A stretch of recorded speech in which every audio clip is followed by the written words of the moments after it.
Like share comment करते हुए जाना। अगर आपको कहानियाँ पसंद आती हैं तो सब्सक्राइब करना बिल्कुल मत भूलना। चलिए आज की कहानी की ओर अग्रसर होते हैं। आज खाना बनाते हुए सीमा के मन में रह रहकर विचारों की तरंगें उठ रही थी।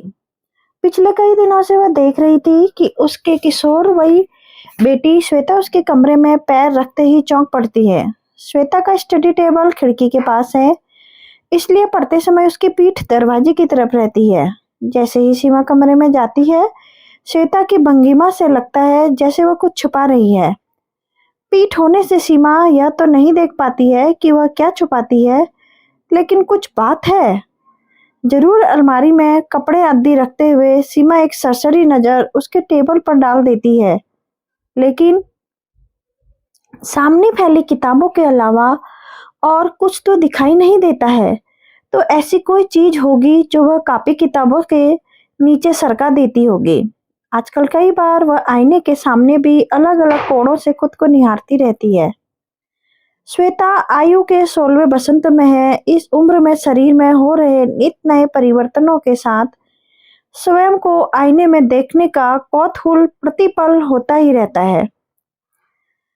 यह इस उम्र की स्वाभाविक वृत्ति होती है, लेकिन इस स्वाभाविक सहज वृत्ति के साथ ही साथ इस उम्र में और भी कुछ वृत्तियां पनपने लगती हैं। वे भी उतनी ही प्राकृतिक और स्वाभाविक हैं, लेकिन एक अनुशासनात्मक सीमा के भीतर ही। अगर सीमा से बाहर निकल गई तो सीमा ने तय किया कि वह श्वेता की थोड़ी खोजबीन करेगी, लेकिन इस तरह से कि उसे पता न चले। अगर सीमा का संशय गलत होगा तो नाहक ही श्वेता के मन को ठेस पहुंचेगी। कच्ची डगर पर हर कदम सोच समझ कर बढ़ाने पड़ते हैं।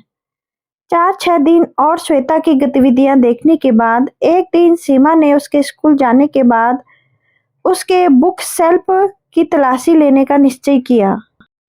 उसने पहले सारे सामान की जगह देख ली ताकि बाद में उसे वैसा ही रखा जा सके और श्वेता को कोई संदेह ना हो।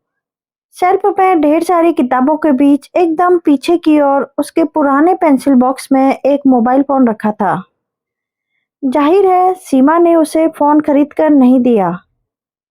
श्वेता के पास फोन मिलना, वो भी जतन से छुपाया हुआ, अपने आप में सारी कहानी स्पष्ट कह रहा था।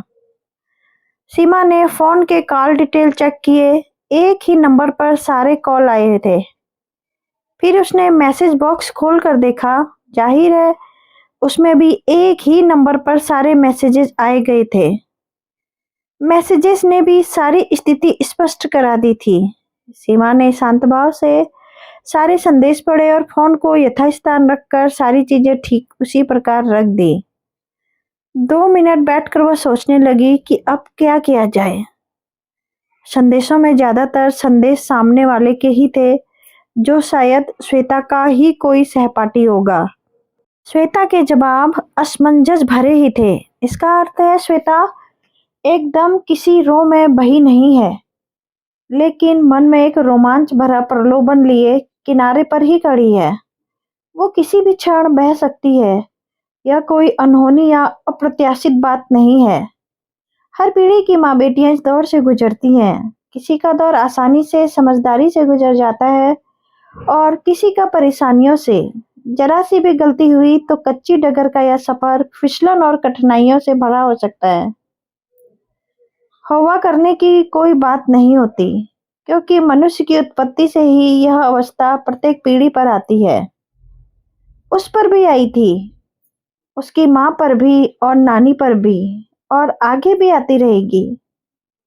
बस प्यार और विश्वास भरे अनुशासन से इस उम्र पर नजर रखनी जरूरी है। सीमा भी तो कभी 16-17 साल की हुई थी। मन में हर समय एक अव्यक्त रोमांचक अनुभूति उमड़ती घुमड़ती रहती थी। हाँ, उस समय आज जैसी स्वतंत्रता और उन्मुक्तता नहीं थी। सब कुछ पर्दे के पीछे ढका छिपा कौतूहल था और संस्कार उस पर्दे के पीछे झांकने नहीं देते थे। लेकिन आज के खुले वातावरण के सारे पर्दे सरक गए हैं। सब कुछ सामने है, स्पष्ट है, फिर भी कुछ तो करना ही होगा। ऐसा कुछ कि वह विद्रोह न होकर समझदारी से समय रहते संभल जाए। डांट डपट का नतीजा उल्टा भी हो सकता है। सीमा ने उस रात समीर को सारी बातें बताई। समीर ने भी यही कहा कि ऐसी बातों में माता पिता को धैर्य से काम लेना चाहिए। एकदम से गुस्सा होने या कठोर होने पर बात का बतंगड़ बन सकता है। पहले तो घर में प्यार, स्नेह, सुरक्षा और विश्वास का माहौल बनाओ। बच्चे के मन में माता पिता के लिए अगाध विश्वास होना जरूरी है, ताकि वह अपने मन का हर कौतूहल, हर ग्रंथि मुक्त मन से आपके साथ बांट सकें। उसके मन में ये डर नहीं होना चाहिए कि ये बात अगर माता पिता को मालूम हो गई तो क्या होगा। इतना विश्वास होना चाहिए बच्चों के मन में कि चाहे वो कैसी भी गलती करें, उनके लौटने का रास्ता हमेशा खुला रहेगा और माता पिता उन्हें क्षमा कर देंगे, उन्हें समझेंगे। जिन बच्चों के मन में यह विश्वास होता है, वे अधिकतर तो गलत रास्ते पर जाते ही नहीं हैं और नासमझी में अगर पैर रख भी दिया तो तुरंत लौट आते हैं। सीमा और समीर का वैसे तो श्वेता से बहुत ही करीबी और विश्वास भरा रिश्ता था, लेकिन अब तीनों का और अधिक समय साथ में बिताना जरूरी हो गया था, ताकि रिश्ते की नींव को अधिक मजबूत बनाया जा सके।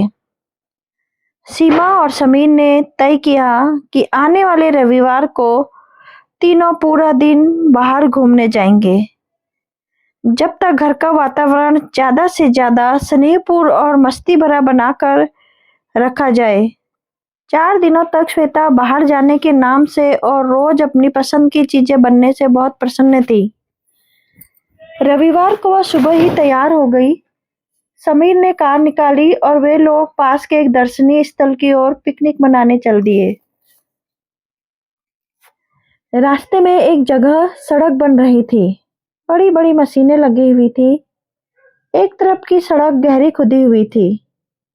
पास में गिट्टी और मुरम के ढेर पेड़ थे। पापा सड़क बनाने के लिए इतना गहरा क्यों खोदते हैं? नीचे जमीन तो होती ही है, समतल करके उस पर तार क्यों नहीं बिछा देते?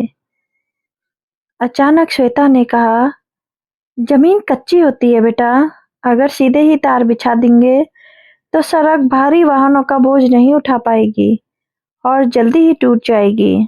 सड़क पर हल्के भारी सभी तरह के वाहन चलते हैं, इसलिए उसकी नींव मजबूत बनानी ही पड़ती है, नहीं तो वह जल्दी धंस जाएगी।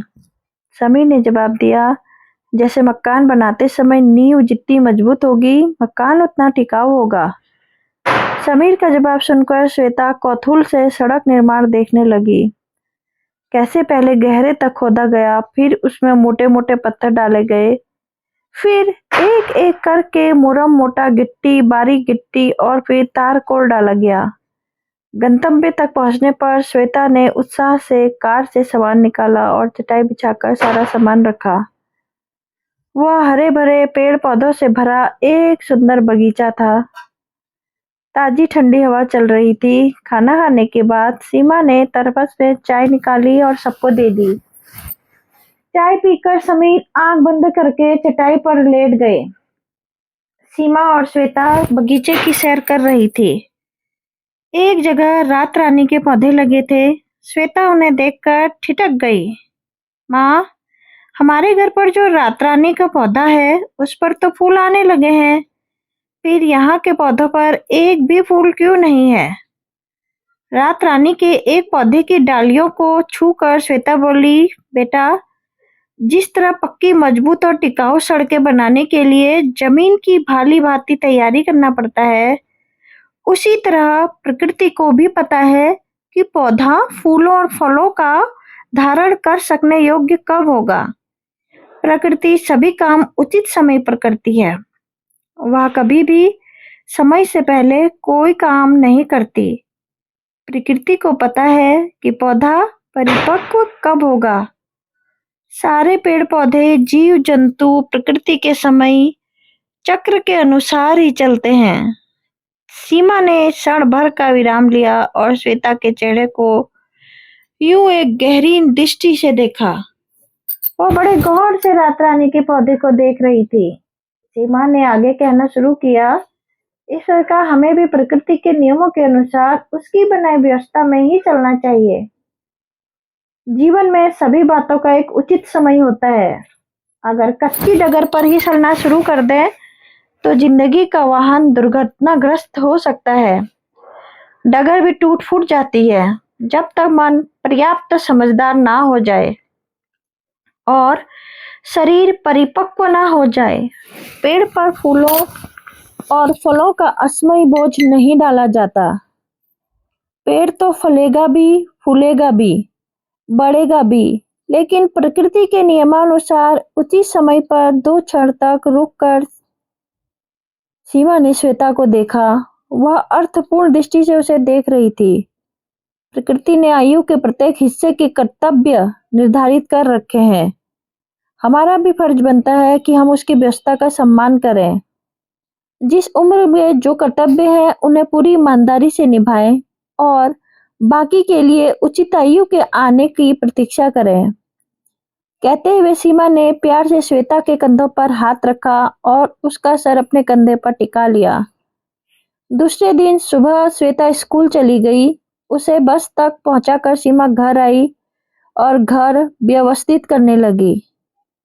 श्वेता के कमरे में पहुंची तो उसकी टेबल पर वही मोबाइल पड़ा था। उसके नीचे एक कागज रखा था। सीमा ने उठाकर पढ़ा। श्वेता ने लिखा था, सॉरी मम्मी, मुझे माफ कर दो। मैं समझ गई हूँ कि प्रकृति ने मेरी यह आयु केवल पढ़ाई के लिए निर्धारित की है। मैं अब अपनी यही कर्तव्य जी जान से पूरा करूंगी।